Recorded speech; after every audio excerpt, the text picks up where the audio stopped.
It's the government's fault, and I can prove it. So, throughout my life, I've been trying to bridge the gap between men and women, and it's been difficult, to say the least. So, I talk to men, and it's been, yeah, I'll love them, respect them, cherish them, if they just put their guns down. For women, it's, yes, sure, I'll get along with them if they apologize for being a man. And we got here because we allowed the government to explain to us what our roles are. And then later on explain what they aren't. So, if you don't like a man, or men in general, ask yourself why. If you don't like women at all, or in general, ask yourself why. Because what I've been finding is that we didn't know that there was programming involved. The feminist movement started out as a noble cause, and then it took it too far with modern feminism, okay? Where they don't want equal rights. They want to be better than men. That's the whole thing. They put men down. They try to be better than men. They try to be very vocal about how much better they are. Now, we know, throughout history, we also know that in our own experiences with people, the ones that want to argue the loudest about something that they are, they're actually not. They argue and they're very loud about what they think they are and what they want you to believe that they are, because they want that validation. Because they don't have the self-esteem to already acknowledge that they are what they want to believe that they are. And the truth could be said for the strongest person or the smartest person in the room, okay? You're not going to know it because they're silent about it.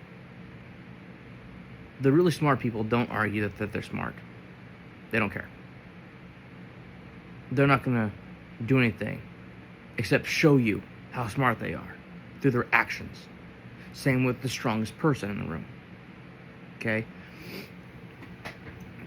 The same is said among men and women. It's the same principle, just with a different concept, a different subject. Now, this started because the government was pushing new ideals. And those new ideals were very dangerous. Because the people who should have been leaders, who should have been taught and raised how they are to respect themselves, did not get that. What you have is sheep being led to the slaughter. They're sheep. They're NPCs. They're people who can't think for themselves. So independent thinkers like myself are able to see how the government's influence has caused men to change and women. It's not just one or the other, it's both. The caliber of women have gone down over the years, same with men. Now, why did this happen? Well, first it started with making both parents work, separating the strong family unit, okay? The nuclear family, if you will. From that, we get struggles between the youth on identity and who they're going to be. They don't spend a ton with their parents, who are supposed to be their role models, their examples in life, right? So instead, the schools take that position, and the schools botch it every time. They indoctrinate the children instead of teaching them morals, values, principles, and how to apply them to their lives. That's the parents' job, right? Schools don't do that. Schools try and tell you how the world is based off of the curriculum that they're teaching. And the curriculum can easily be corrupted. So, when they divide the nuclear family, we now have identity issues with the kids. And that has caused a lot of problems as generations continued. To the point where we now have people who think that they're cats and dogs. This is where we are. So, they wanted men to be wussified, feminized, and not men. So that's why they called it toxic masculinity. To make women despise anything that's manly or muscular. So here's the problem with that. Anything that is muscular, okay, and can be identified as, well, that's a manly characteristic, was deemed as toxic masculinity. So explain to me what happens when a woman gets a very strong masculine build from bodybuilding or from working out. Is that now toxic masculinity because that's what it examples of? It shows. See, I'm lost in the logic here. Then the government wanted the men to no longer be men, so they wouldn't fight back against the government. Without the men fighting for their rights, their women, their lineage, you don't have men. So they removed the men from the equation. But how'd they do it? One, they targeted weapons. So gun rights, gun laws, anti-gun. They got women to believe that guns are the problem. So the very thing that helps protect the women the most, the tool used the most to protect women, is the problem. And then the people that utilize those tools are the problem. So they got the women to turn against the men, their protectors, by saying that you don't need a man, you can do it all yourself.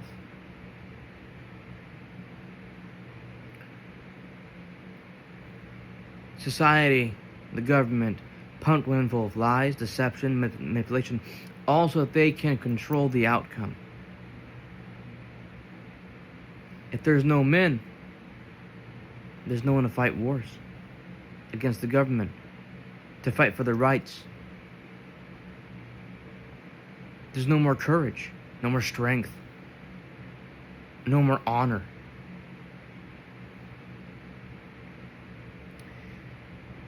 Because men are built differently. If raised correctly, men have a strong sense of honor, courage, bravery. Women can have it too. Especially mothers.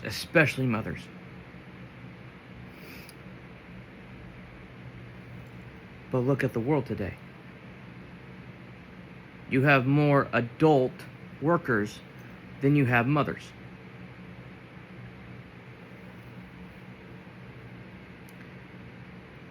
They destroyed the nuclear family, caused division, manipulated the women, and then from that, manipulated men who weren't men. The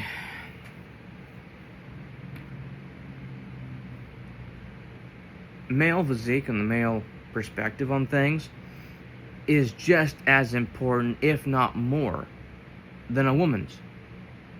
They complement each other. They were supposed to be a team in this world. But society and the government said gender roles were bad. And now they can't define what a woman is. Oh, but they still want to keep happy wife, happy life. But wait a minute, that's not inclusive. Because that implies that the female is always right. But wait, if gender is fluid now, then that would mean that a man can be the wife. That's inclusiveness, right? So you will watch as it implodes. The logic cannot be followed. Because if the man identifies as the wife, well, then that means what? The man's right all the time, and the man has to be catered to? See how messed up this is? If you applied this logic throughout the world, it would cause more chaos, confusion, and there's no structure, no foundation to it, no logic, no rhyme or reason. It's just purely accepting the fact that you have to acknowledge me as the wife and now make my life happy, or you're the problem. That's the logic there. And the actual wife, the woman, the female, what does she do?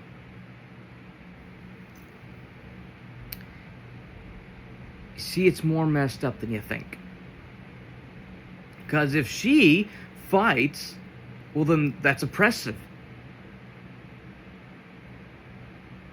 See, it really messes up everything. It goes against their own narrative. They don't protect women.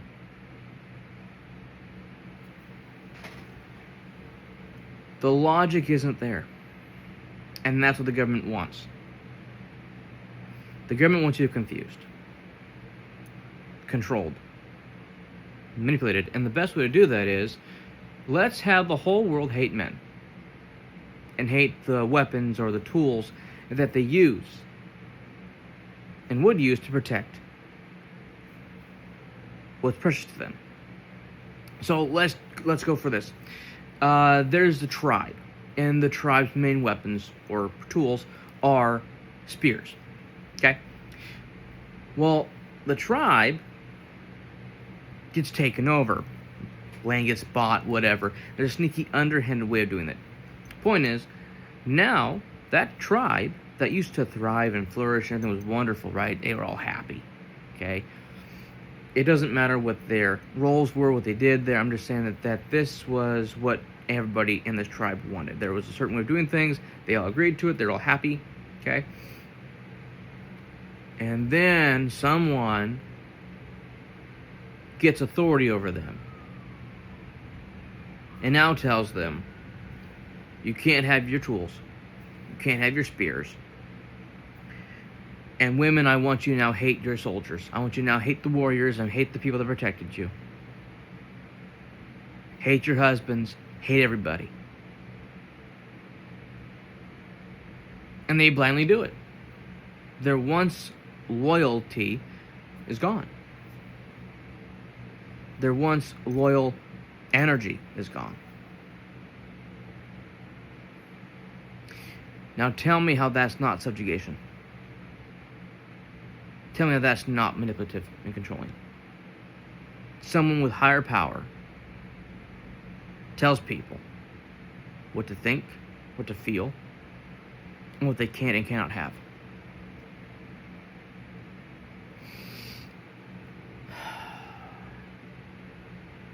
The government has done that to us. And they don't care. They use distractions like the gun violence or tool violence as a way to distract you from what's really going on. Now, I don't know if you guys remember this, but on Discovery Channel, way back when, on the Discovery Channel, there was methods being done about hypnosis. And it was showing us that some people could be hypnotized to commit crimes and then have no memory of it doing it. What if that's still going on today? Now, sure, a lot of us were skeptical back then. We didn't believe it was real, right? What if it is? See, back in those days, we had more common sense. We questioned everything. And these days, no one questions anything. It's, oh, the government says this. Okay, that must be what's going on then. It's not the truth. Right now, you got people using words of vocabulary that you're not familiar with, and you just go with it. I have looked these words up going, well, someone's not using it right in this context here. This is not what that word means. And I've been doing that because of the new generation of language being used, which I'm not a fan of, obviously. It's garbage. We have words for things already. Why make it different?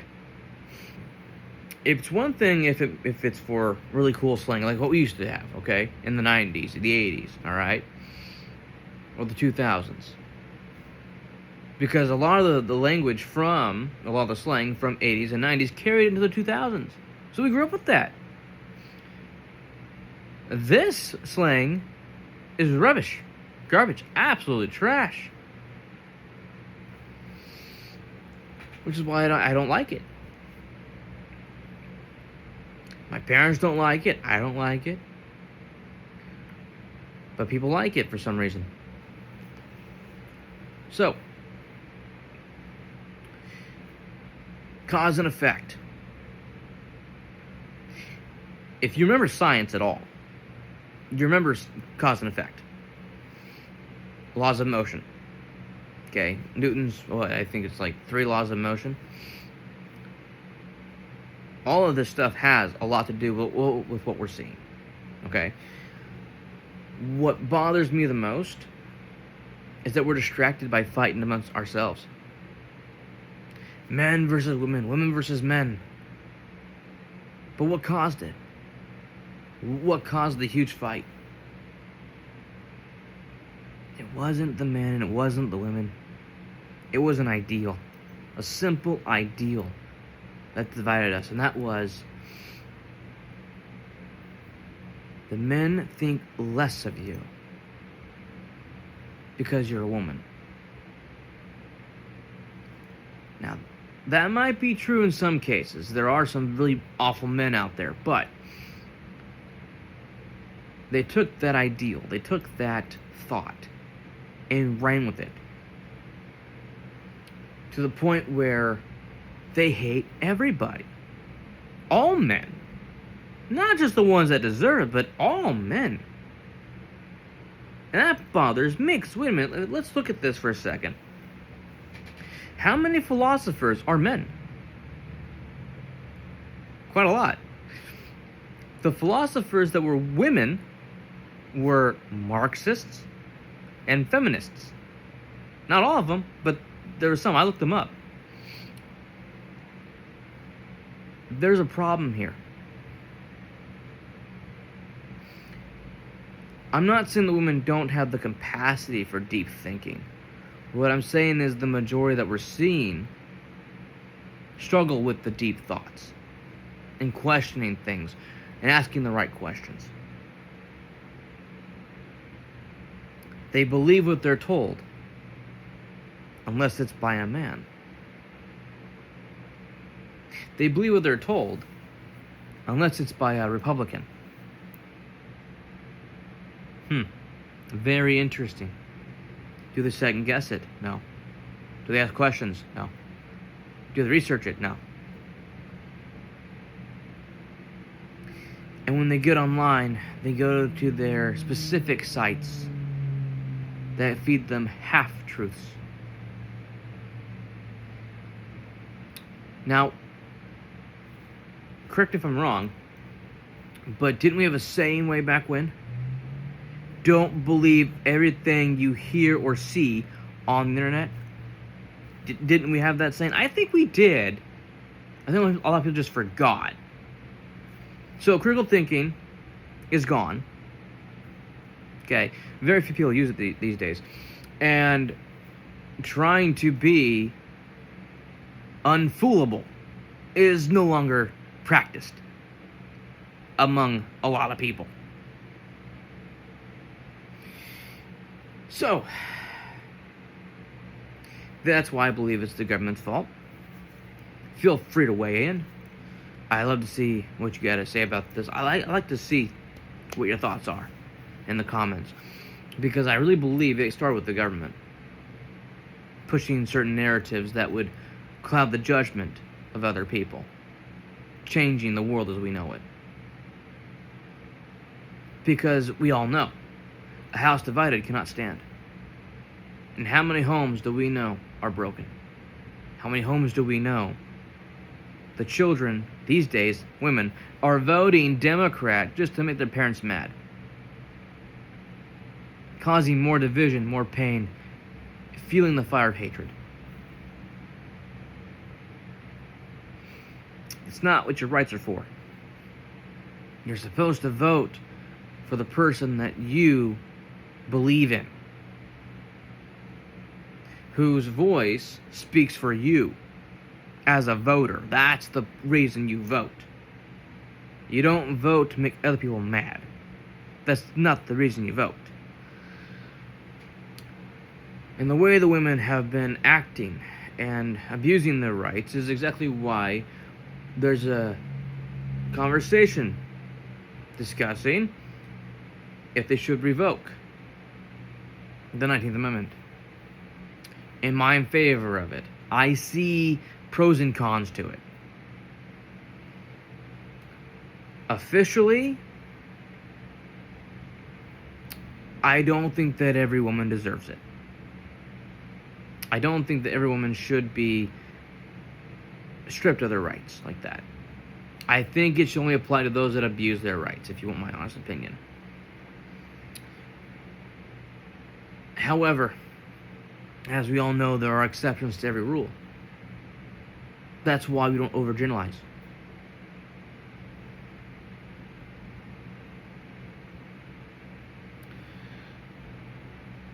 So, it's worth discussing more. My thoughts could change on it, depending on how many women are abusing their rights, and how many women decide, you know what, just take them. Take them so these crazy people can't keep making us look bad. I don't know. I've heard some women be all for it, Go ahead, take the rights. Please. I don't want the responsibility. There are some women who don't want the responsibility anymore. They don't like the weight of it. And that's fair. I don't know, though. You have to take up with them about why they don't vote or why they vote or whatever. But I don't know, because we're talking about something very seriously considered here. And it's a very serious topic because it affects a lot of people. And if it affects a lot of people, it takes a lot to consider.